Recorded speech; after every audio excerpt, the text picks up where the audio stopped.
शिवसेनेच्या पक्ष कार्यालयातून नागरिकांचे प्रश्न सोडवण्याचं काम होईल असा विश्वास उपमुख्यमंत्री एकनाथ शिंदे यांनी महापालिकेतील शिवसेना गटनेते कार्यालयाच्या उद्घाटनाप्रसंगी व्यक्त केलाय. ठाणे महानगरपालिकेतील शिवसेनेचे गटनेते पवन कदम यांच्या कार्यालयाचं उद्घाटन उपमुख्यमंत्री एकनाथ शिंदे यांच्या हस्ते करण्यात आलं.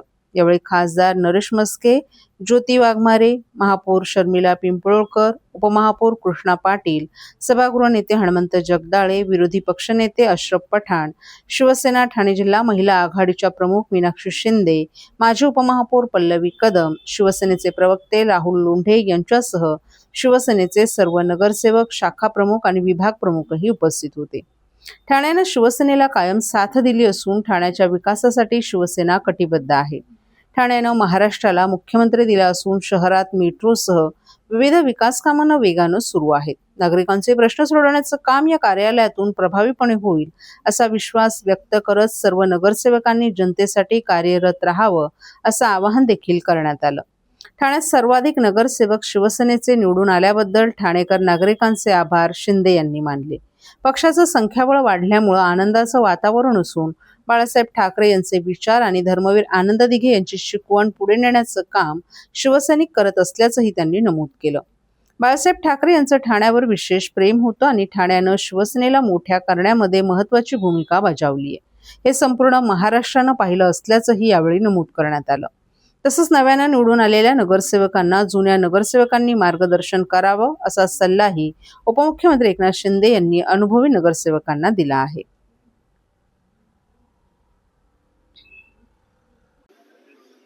पवन कदम आपले गटनेते आहेत. त्यांनी आज बँड वगैरे गेटवर लावला.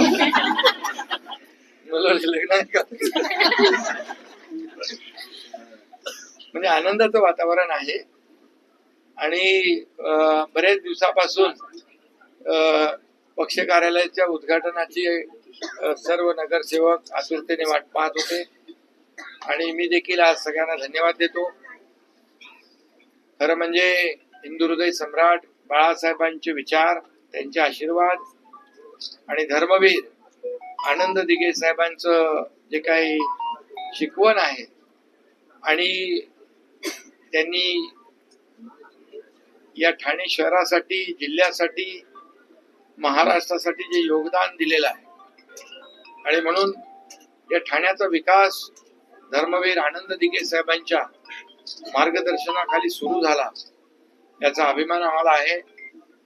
बाळासाहेबांचंही प्रेम ठाण्यावर प्रचंड होतं आणि ते वेळोवेळी त्यांनी आपल्या भाषणामध्ये देखील सिद्ध केलेलं आहे आणि म्हणूनच या ठाण्याने शिवसेनेला मोठं केलं आणि ठाणे आणि शिवसेना एक आगळं वेगळं नातं, एक आगळं वेगळं समीकरण संपूर्ण महाराष्ट्राने पाहिलेलं आहे आणि म्हणून ठाणेकरांचं मी मनापासून अभिनंदन करतो.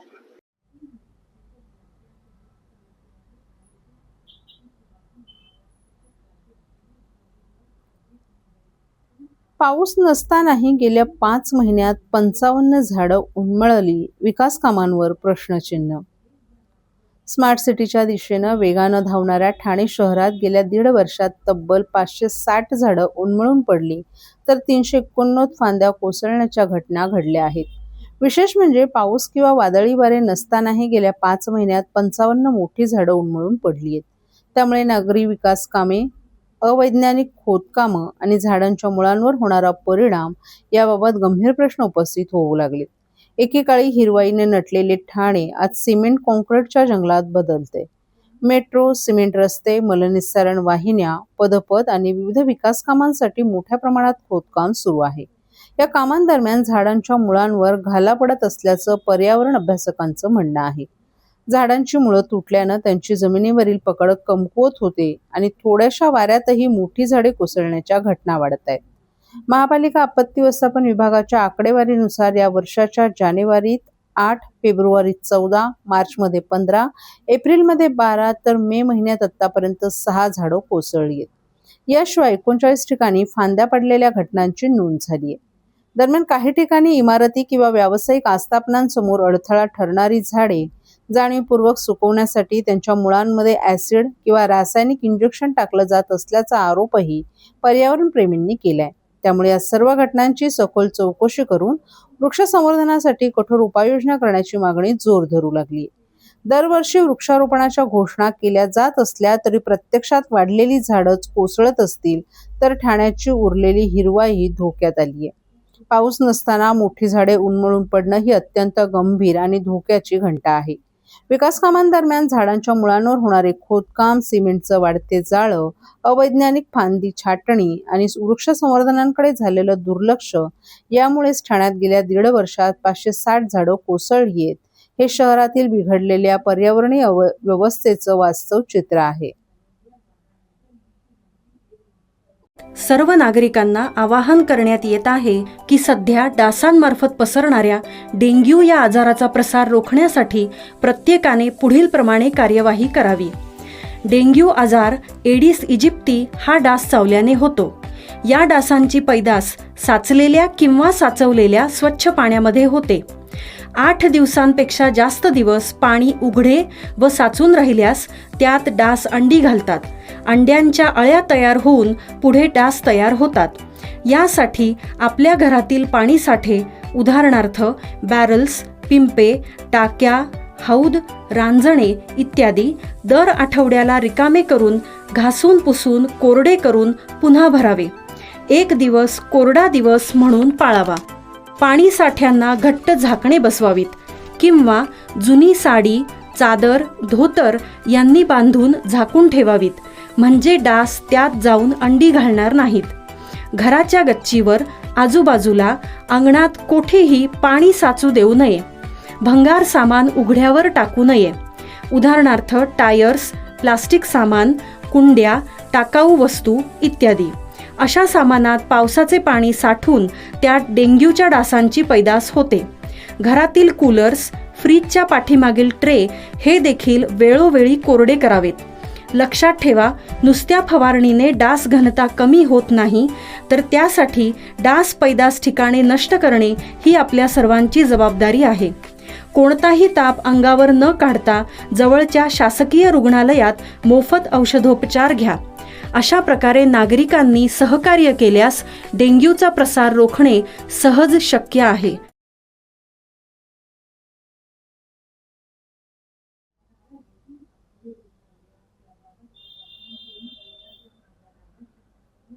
छत्रपती शिवाजी महाराज रुग्णालयात अत्याधुनिक 2 मॅग्लुमी मशीनचं लोकार्पण.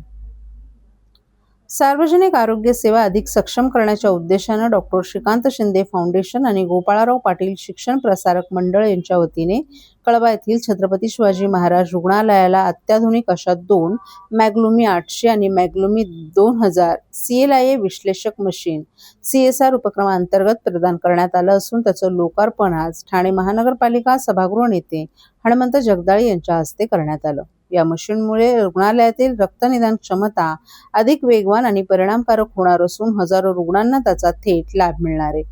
यावेळी शिवसेनेचे कल्याण जिल्हाप्रमुख गोपाल लांडगे, नगरसेवक मिलिंद पाटील, माजी नगरसेविका मनाली पाटील, नगरसेवक गणेश कांबळे, योगेश जानकर, नगरसेविका चंद्रकांता साळवी यांच्यासह इतरही मान्यवर उपस्थित होते.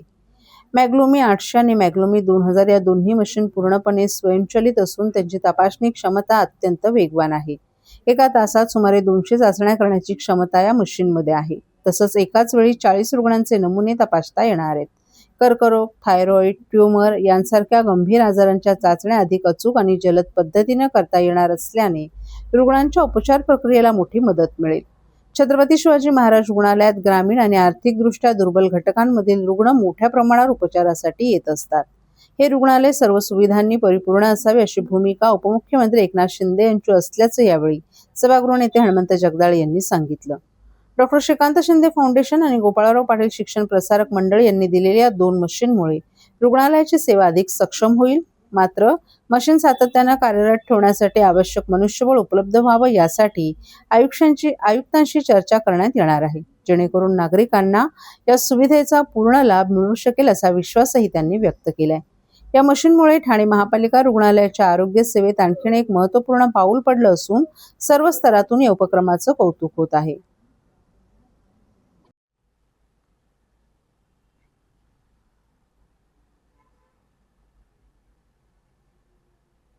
भाजप युतीतील अंतर्गत संघर्ष आता उघडपणे रस्त्यावर येऊ लागलाय. महासभेत झालेल्या गोंधळानंतर राष्ट्रगीताच्या अवमानाचा मुद्दा पोलीस ठाण्यात पोहोचल्यानंतर शिवसेनेनं भाजपवर पलटवार केलाय. महापौराच्या अंगांवर धावून जाणाऱ्या भाजप नगरसेवकांना निलंबित करण्याची मागणी आता शिवसेनेच्या नगरसेवकांनी केल्यानं वाद विकोपाला जाण्याची शक्यता आहे. शिवसेनेच्या पदाधिकाऱ्यांनी भाजपच्या नगरसेवकांवर सभागृहात पूर्वनियोजित गोंधळ घालून वातावरण बिघडवल्याचा आरोप केलाय. शिवसेनेचे नगरसेवक मनोज शिंदे आणि राजेश मोरे यांनी राष्ट्रगीताचा अवमान केल्याचा आरोप करत त्यांच्या विरोधात नौपाडा पोलीस ठाण्यात गुन्हा दाखल करण्याचा प्रयत्न करण्यात आल्याचं शिवसेनेनं सांगितलंय. मात्र या आरोपांना कोणताही ठोस आधार न मिळाल्यानं अद्याप गुन्हा दाखल झाला नसल्याची माहिती समोर आली आहे. महासभेपूर्वी महापौरांच्या दालनात सर्वपक्षीय गटनेत्यांची बैठक झाली. त्यामध्ये 233 विशेष प्रकरणं, एक लक्षवेधी आणि सदस्यांच्या प्रश्नांबाबत कामकाजाचं नियोजन करण्यात आलं होतं. सर्वप्रथम लक्षवेधीवर चर्चा करून त्यानंतर प्रकरणांवर निर्णय घेण्याचं ठरलं होतं, अशी माहिती शिवसेनेकडून देण्यात आली आहे. सभेदरम्यान लक्षवेधीवर चर्चा झाल्यानंतर भाजप नगरसेवकांनी प्रश्नोत्तराचा तास घेण्याचा आग्रह धरला. मात्र शहर विकासाशी संबंधित अनेक महत्त्वाच्या प्रकरणांवर निर्णय घेणं आवश्यक असल्यानं सभागृह नेते हनुमंत जगदाळे यांनी कामकाज पुढे नेण्याची विनंती केली. यानंतर सभागृहात वातावरण तापलं आणि भाजप नगरसेवकांनी घोषणाबाजी करत सभा चालू दिली नाही. तसंच महापौरांना वेठीस धरण्याचा प्रयत्न केल्याचा आरोपही शिवसेनेनं केलाय. 15 मेला महासभा झाली आणि त्याच्यात भारतीय जनता पक्षाच्या नगरसेवकांनी, फक्त भारतीय जनता पक्षाच्या नगरसेवकांनी गोंधळ घातला आणि त्याच्या आधीच्या पण 2 महासभा झाल्या, त्याच्यामध्ये पण गोंधळ घातला. मुळात त्याच्यानंतर मला असं कळलं की माझ्या विरोधामध्ये आणि राजेश मोरे आमचे सदस्य आहेत, दोघांच्या विरोधामध्ये नौपाडा पोलीस स्टेशनला त्यांनी काहीतरी गुन्हा दाखल करण्यासाठी गेले होते.